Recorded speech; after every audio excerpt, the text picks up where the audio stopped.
అత్తగారింటికి దారేది అల్లుడి గారింటికి దారేది, అత్తగారింటికి దారేది అల్లుడి గారింటికి అమ్మ అక్కడ ఉంది.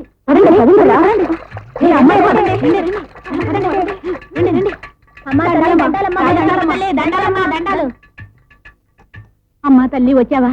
ఏమి నీ రాత్రి చెప్పలేదు? అమ్మ కళ్ళకొచ్చి ఊరి చివర మనందరికీ అడిగినవన్నీ ఇస్తానందని. అమ్మా సత్యంగల తల్లివి, మాట తప్పని తల్లివి. నా బిడ్డ పాపలు సల్లంగా ఉంటే ప్రతి ఏటా నీకు జాతర చేసుకుంటాను తల్లి. రాజేశ్వరి, మా బిడ్డల్ని చల్లగా చూడు తల్లి. నిన్ను మా కులదైవంగా కొలుచుకుంటాను. మా కోరిక తల్లి.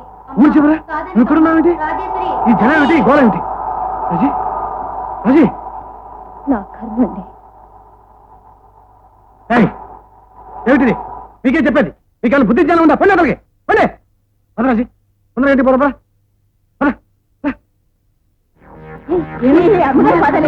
ఒట్టు పెట్టుకోండి.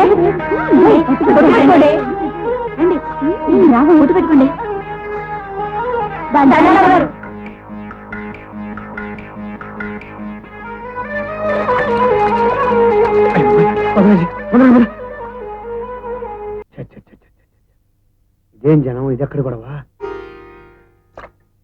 ఏమిటి? నాకేం అర్థం కావట్లేదు. పరిస్థితులు చేజారిపోతాయని భయంగా ఉంది. అదేనండి నాకు అర్థం కావడం లేదు. మామగారు అభిమానం పొందాను కానీ భక్తాను రాగం బిడ్డ ఆప్యాయతకు దూరం అయిపోయాను. తల్లి బిడ్డ ఊరి చూరుకోళ్ళు ఆడుకున్నాగా చేర్పడింది. నీకు ఆ రోజే చెప్పాను, విన్నావా? రాజీ శివా అప్రాచుడా నానా అమ్మ ఉంటే చేస్తావుట్రా. అన్నా ఏమిటి దౌర్జన్యం? ప్రాయశ్చిత్తం చేయాలి. నేనేం పాపం చేశానని? మామూలు పాపం కాదా నువ్వు చేసింది, మహాపాపం. సప్త సముద్రాల్లో మునిగినా నువ్వు చేసిన పాపానికి తగిన ప్రాయశ్చిత్తం లేదు. నా నియమనిష్టల్ని ధారపోసి నిన్ను శుద్ధి చేయడానికి తీసుకొచ్చాను. అవధాని గారు రండి. అన్నా అన్నా ఏమిటన్నా ఈ రోజుల్లో కూడా చేస్తారు? ఆగమని చెప్పండి. అన్నా అవధాని గారు, ప్రాయశ్చిత్త కార్యక్రమం యథావిధిగా నిర్వహించారు. నా మాట విన్నా?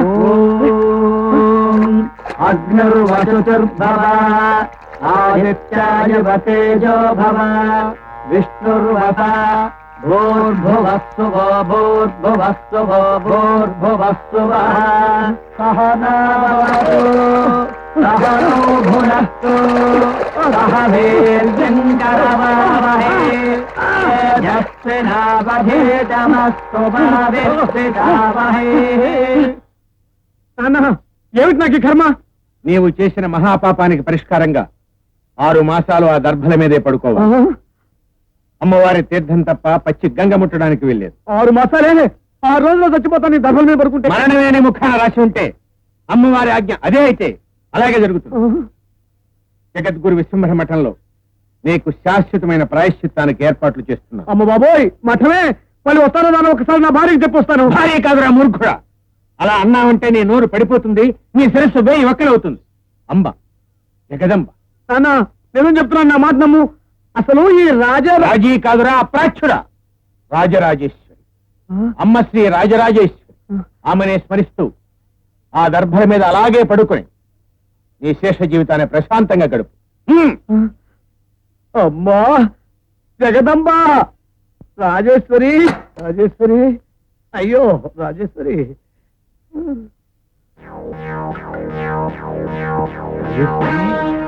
అమ్మా జగదంబ, రాజేశ్వరి రాజేశ్వరి, అంబా జగదంబ, రాజేశ్వరి రాజేశ్వరి, తలుపుతి రాజేశ్వరి. ఏంటండి తలుపుతి తలుపుతి చదువుతున్నాండి.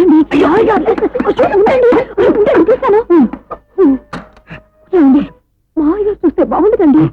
నీకు బాగుగా నాకు ఎముడు. మనిద్దరిని ఇలా చూస్తే గొప్ప మురుగుతుందండి. నేనేం పరాయార్థంతో మాట్లాడుతున్నాను. కట్టుకున్న భార్యతో మాట్లాడడం భయం ఏంటి? భార్య కాదు, గోంగూర. నేను నేను రాజేశ్వరుడే.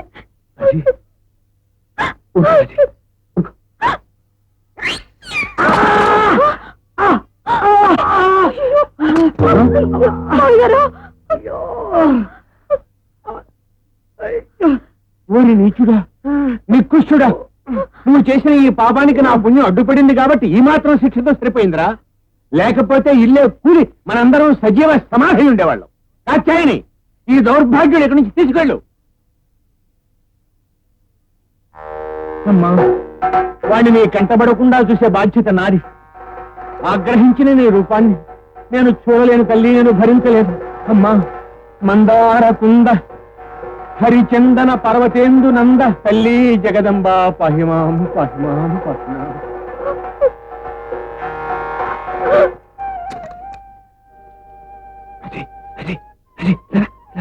ఏమండి ఎలా ఉందండి? అంత తర్వాత చెప్తాను. మన ఎక్కువ చాలా గొడవ పెట్టేటండి. నువ్వు బట్టలు సర్దుకుంటూ తొందరగా బయలుదేరు. ఎక్కడికి? తర్వాత చెప్తాను, ముందు బయలుదేరు. వద్దండి, నేను అనవసరంగా తొందరపడితే అందరూ అల్లరి పాలవుతాం. నాకు అతి కష్టం లీవ్ దొరికింది, అందుకని నేను తీసుకెళ్ళాను. చూడండి, ఈసారి వీలు చూసుకోండి. మీరు వచ్చేసరికి చూడండి, అంతా బ్రహ్మాండంగా ఉంటుంది. నువ్వు ఒప్పుడు బాగా చెప్పు. ఇప్పటికే నా మాట నేను తొందరగా బయలుదేరు. నా మాట విను. వద్దండి, ఏమండి? నా మాట వినండి. మేము అలా నదికి వెళ్ళి స్నానం చేసి వస్తాం. మీరు జాగ్రత్తగా వెళ్ళండి. వస్తాను. నువ్వు జాగ్రత్త.